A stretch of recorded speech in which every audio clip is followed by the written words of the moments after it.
সকলে কেমন আছো? আশা করি খুব ভালো আছো। আমিও ভালো আছি। আজ সকাল সকাল তোমাদের সাথে ভিডিওটা শুরু করে দিয়েছি। সকালবেলায় ঘুম থেকে উঠেই ফার্স্ট চলে গিয়েছিলাম ব্যালকনিতে, আর ওয়াশিং মেশিনটা আমি অন করে দিলাম।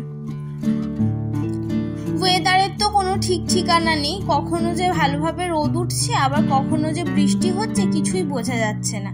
তাই দেরি না করে রোদ দেখে ভাবলাম যে জামা কাপড় অল্পই আছে, কাচতে দিয়ে দিই। আর আমি যেহেতু প্রতিদিনের জামা কাপড় প্রতিদিন কেচে নিই, তাই আমার খুব একটা বেশি জামা কাপড় হয় না। কোথাও গেলে টেলে তখন একটু বেশি জামা কাপড় হয়। তারপর দেখো আমার জামা কাপড়গুলো সমস্ত সব কাঁচা হয়ে গেছে। এখন আমি ভালোভাবে মেলে দিচ্ছি। আর এখনই আবার যদি অন্য কাজে চলে যাই না, তখন আবার জামা কাপড়গুলো মেলতে না অনেকটাই লেট হয়ে যাবে, আর খুব একটা ভালো রোদ পাবে না। আমাকে আবার পরের দিনের জন্য ওয়েট করতে হবে। পরের দিন না হলে আবার ওই সমস্ত জামা কাপড় ভালো করে রোদ না খাইয়ে না জামা কাপড় তোলা যায় না। আর যেহেতু আমার বাচ্চা ছেলের মোটা মোটা টি শার্ট বা আমার হাজবেন্ডের মোটা মোটা টি শার্টগুলো, ওগুলো তো খুব একটা ভালোভাবে না শুকালে একদম হয় না। তারপর ওই সমস্ত জামা কাপড় মেলে আমি চলে এসেছিলাম রান্নাঘরে। এখন ছোলাটা ভিজিয়ে দিলাম বিকালের জন্য। ছোলাটা ভালো করে ধুয়ে নিয়ে তারপরে জল দিয়ে ভিজিয়ে দিয়েছিলাম। আর আমার ঝুড়িতে অনেক বাসন জমে গিয়েছিল, এগুলো সব ধোয়া, জল ঝরতে দেওয়ার জন্য রাখা ছিল। এখন সেগুলোও সব ভালো করে গুছিয়ে নিচ্ছি। সেদিন পোলাও করেছিলাম বলে না এই ছাঁকনিটা আমি বার করেছিলাম। আর এই ছাঁকনিগুলো না ভীষণ কাজে। পোলাও বলো বা চাউমিন করলে ওই যে জল ঝরতে দেওয়ার জন্য না খুব ভালো ইউজ হয়। আর যেহেতু আমাদের দুজন, তাই অল্পই চাল হয়, ওই চালটা পুরোটা ওর মধ্যে ধরে যায়। অনেকজন যখন বেশি হয় তখন আবার ওটাতে হয় না, কিন্তু খুব ভীষণ কাজের। আমার তো খুব কাজে লাগে ওই ছাঁকনিটা। আজকে রান্নাঘরে না খুব একটা বেশি আমার কাজ নেই, কারণ কালকের পোলাওটা এখনো ফ্রিজে রাখা আছে, ওটাই আজকে রাতে আমাদের হয়ে যাবে। আর আমার ছেলের জন্য দুপুরে একটু আলু সেদ্ধ ডিম সেদ্ধ ভাত আমি করব। ওটা তো একটার মধ্যে করলেই হয়ে যাবে। প্রেসার কুকারেও আমি বসিয়ে দিতে পারি। চাল ডিম আলু সবকিছু একসাথে আর ঘি দিয়ে ওকে খাইয়ে দেবো। বাচ্চাদের ঘি বা বাটার যাই বলো না কেন, খাওয়ানো কিন্তু খুব দরকার। তারপর এই চিরুনিগুলো না পরিষ্কার করা হয়নি, 1 সপ্তাহ হয়ে গেছে। তাই চিরুনিগুলো আমি সার্ফ জলের মধ্যে ভিজিয়ে রেখে দিয়েছিলাম। ওই আধ ঘন্টা পরে এসে আমাদের ব্যালকনিতে যে বেসিনটা আছে ওর মধ্যে দাঁড়িয়ে আমি ভালো করে পরিষ্কার করে নিচ্ছি। ওখানেই আবার ভালো করে ধুয়ে আমি ওই গ্রিলের মধ্যে না এগুলো জল ঝরতে দেওয়ার জন্য দিয়ে দিতে পারবো।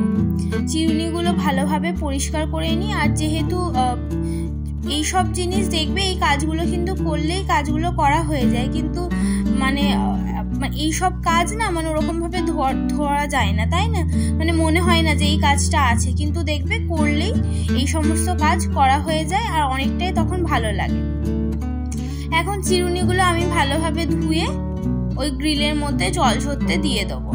আর এই যে এই ব্ল্যাক কালারের বেসিনটা, এটা যদি পরিষ্কার করা হয় খুবই চকচক করে, কিন্তু যখনই 2-3 দিন করা হয় না তখনই আবার কিরকম একটা এরকম দাগ দাগ হয়ে যায়। আর যেহেতু এটা বাইরে থাকে, এটা না এটার মধ্যেই সব ভালোই নোংরা টোংরা এসে পড়ে। তাই আমি ওই 2-3 দিন পর পর এই ব্যালকনির বেসিনটা পরিষ্কার করে দিই। এখন এই চিরুনিগুলো ভালো করে ধুয়ে গ্রিলের মধ্যে দিয়ে দিলাম, আর তার মধ্যে আমি এই বেসিনটাও ভালোভাবে পরিষ্কার করে নেব।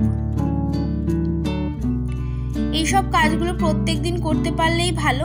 এই বেসিন টেসিন ধোয়া, কিন্তু প্রত্যেক দিন তো হাতে অতটাও সময় পাওয়া যায় না। আর সংসারে সব দিন তো আর সমান কাজ থাকে না।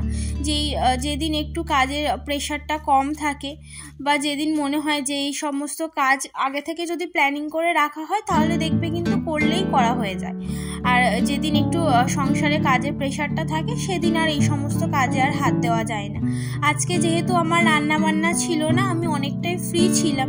আবার হাজবেন্ডেরও হোলির ছুটি ছিল, আর আমার ছেলের স্কুলে তো ছুটি পড়ে গিয়েছিল, তাই অতটা বেশি আমার প্রেশার ছিল না সকাল থেকে। ওদের স্কুল বা অফিস থাকলে না তখন ভালোই আমার প্রেশার থাকে। এখন তো রোজার মাস, তাই খাবার বানানোর প্রেশারটা অতটা নেই।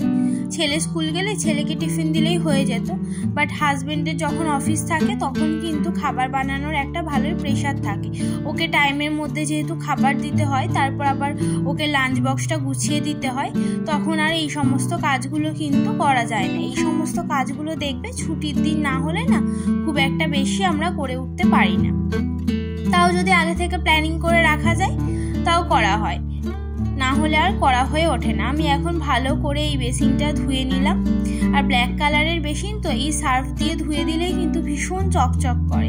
আর এই দেখছি যে ওই বেসিনের ওই কলটাতে একটু মানে দাগ মতো হয়ে গেছে, ওটা এই সার্ফ দিয়ে উঠলো না।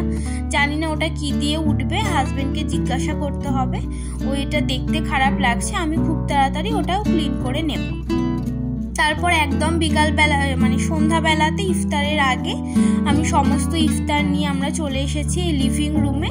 এখন এখানে ইফতারও গুছিয়ে নিয়েছি। আজকে একটু ভালো করে না লেবুর শরবত করেছিলাম। এই লেবুর শরবতটা খেতে কিন্তু এই গরমের মধ্যে বেশ ভালোই লাগছে, যদিও খুব একটা গরম কিন্তু ছিল না। আর আজ সন্ধ্যা থেকেই না বেশ দমকা হাওয়া দিচ্ছিল। তারপর রাতের দিকে তো বৃষ্টিও হয়েছিল। আমার হাজবেন্ড বিকালে একটু কাজের জন্য বেরিয়েছিল, তাই আবার ও মিও আমর থেকে একটু স্ন্যাক্স এনেছিল। এমনিতে তো বাড়িতে আমি অতটা তেলে ভাজা প্রত্যেক দিন করি না, যেহেতু আমরা অতটা খাই না তাই করি না। ও যেহেতু বেরিয়েছিল তাই আবার মিও আমর থেকে এই স্ন্যাক্স আইটেমগুলো নিয়ে এসেছিল। এখন আমি সেগুলোই ভালোভাবে প্লেটে বার করে নিচ্ছি। আর আমি অল্পই আনতে বলেছিলাম, যেহেতু আমরা দুজন আর আমার ছেলে হয়তো একটু আধটু খাবে, তাই আমি অল্পই আনতে বলেছিলাম। বাট এই দুটো স্ন্যাক্সই না কোনোটাই আমার সেরকম অতটা ভালো লাগেনি। একটা তো ছিল চিকেন ক্রিমি রোল আর একটা তো ছিল চিকেন ইন্টারনেট।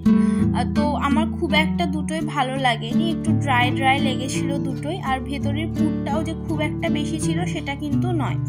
তারপর সন্ধ্যাবেলাতে চলে এসেছি চা খাওয়ার জন্য। এই চাটা না হলে তো মনটা একদমই ভালো লাগে না। যতক্ষণ পর্যন্ত চাটা না খাবো না, এই চায়ের দিকেই কিন্তু মনটা পড়ে থাকে।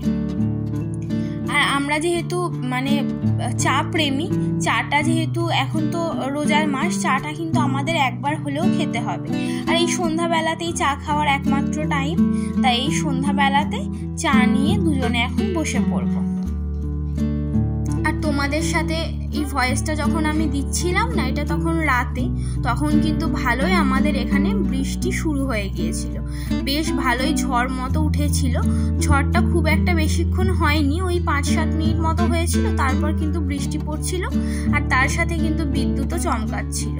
তো আজকে ভিডিওটা আমি এই পর্যন্তই রাখছি। তোমাদের কেমন লাগলো জানিও। আজকে আমি একটা একদম সাধারণ দিন তোমাদের সাথে শেয়ার করলাম। আর আমার চলার পথে সঙ্গী হওয়ার জন্য তোমাদের সকলকে অনেক ধন্যবাদ।